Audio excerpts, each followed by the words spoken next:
Well, hello and Happy New Year. This is the time of year where you might have set some goals about things that you want to accomplish this year.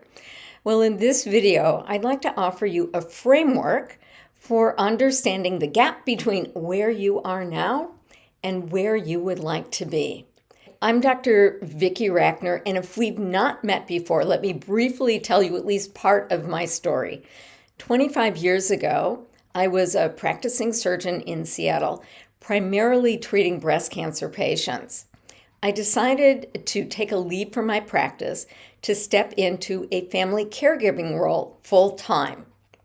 After about a year, I was ready to step back into my professional life. I had supported myself during this period of time being an expert in medical malpractice lawsuits. I really saw where healthcare went way off track.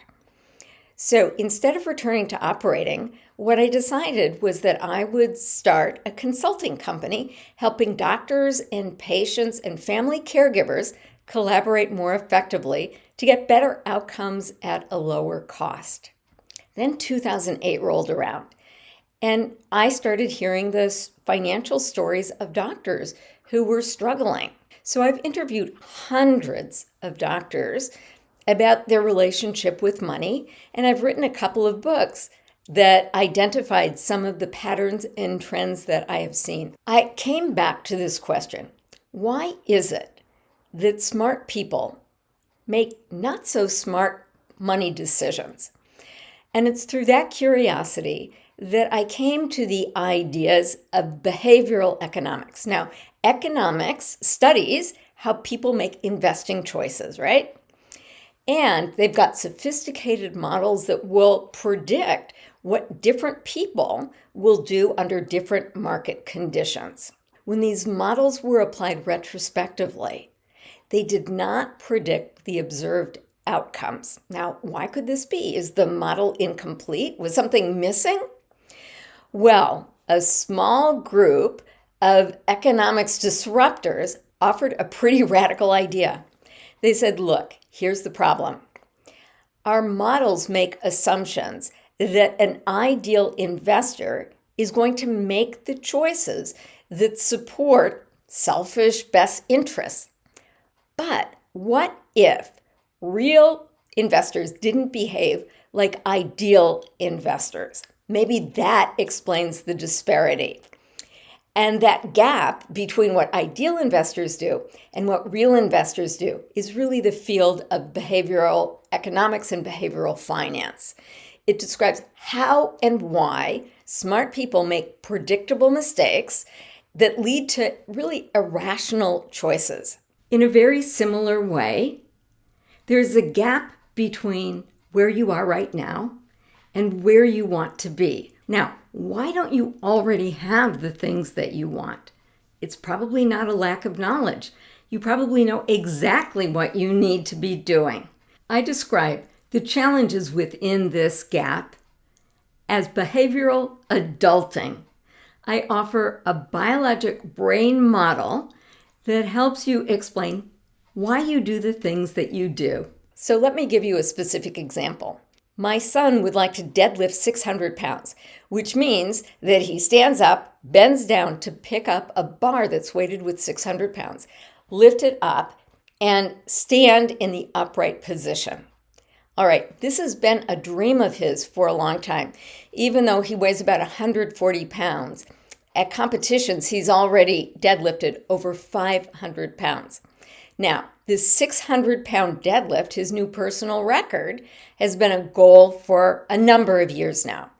Last year, he was slowed down with some health issues, some sciatica.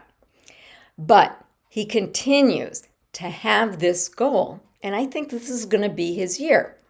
Now, what has kept him from getting there? He has all sorts of thoughts that get in his way. He has thoughts like, well, maybe this just is a dream that you can't create. Or if it were going to happen, it would have happened already. Or it hurts too much. I just don't want to do this practice. We can really understand this biologically by looking at how the brain works. And here's the basic idea. Your brain really has three brains in one. These three brains are trying to help you in very different ways, achieve very different goals, and have metrics for success that are very, very different. We spend most of our life in the brain I call the paleo brain. This was the kind of brain software that was running when we were hunter-gatherers. So the paleo brain is all about the here and now. It wants you to have comfortable, easy days, right? But that's not how you achieve a big goal. We know that anytime you try to take on something big, it's going to require discomfort. It's going to require pain. It's going to include the possibility of failing.